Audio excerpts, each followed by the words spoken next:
Mark Shankar Pavanovich Pawan Kalyan గారి కొడుకు, బుడ్డోడు. అన్నా లెజనవాకి పవన్ కళ్యాణ్ గారికి పుట్టిన కొడుకు. ఈ పరిస్థితి ఇప్పుడు ఎలా ఉంది, బుడ్డోడి పరిస్థితి ఎలా ఉంది అన్నది ఈ వీడియో.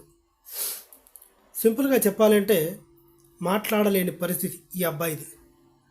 2 చేతులు దెబ్బతిన్నాయి, 2 కాళ్ళు కూడా దెబ్బతిన్నాయి.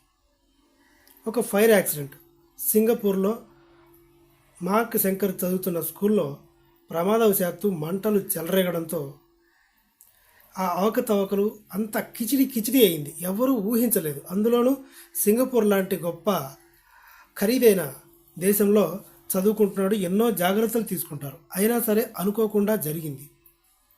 చిన్నపిల్లాడు కదా, ఏం చేయాలో దిక్కుతోచలేదు. ఊపిరితిత్తుల్లోకి పొగంతా వెళ్ళిపోయింది. శ్వాస తీసుకోవడానికి చాలా ఇబ్బంది పడుతున్నాడు. కొంతమంది వీడియోస్లో ఏముంది బొక్క, పవన్ కళ్యాణ్ కొడుక్కి మంటలు అంటుకొని ఏం కాలేదు కదా, చేతులు కాళ్ళు విరగలేదు కదా అంటున్నారు. తమ్ముడు కాకి పిల్ల కాకి ముద్దు, కొడుకు ఆయన కొడుకు, రక్తం పంచుకు పుట్టిన కొడుకు. మనం అలా అనుకోకూడదు. అపోజిషన్లో ఉన్న జగన్మోహన్ రెడ్డి గారు కూడా సింపతి చూపించారు, తప్పు కదా. కాబట్టి ప్రస్తుతానికైతే ప్రాణాపాయం అయితే లేదు, క్యూర్ అయ్యే ఛాన్సెసే ఉన్నాయి. నిన్న ఈవినింగ్ సురేఖ గారు, పవన్ కళ్యాణ్ గారు, చిరంజీవి గారు వీళ్ళు సింగపూర్కు బయలుదేరి వెళ్ళారు. అదృష్టవశాత్తు అక్కడ టీవీ రేణి కానీ సుమన్ టీవీ కానీ లేదు.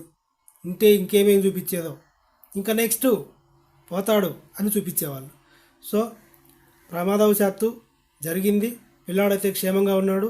మన అదృష్టం కొద్దీ టీవీ రేణి కానీ సుమన్ టీవీ కానీ సింగపూర్కి పోలేదు. పోయి ఉంటే లేపేసేవాళ్ళు. Thank you.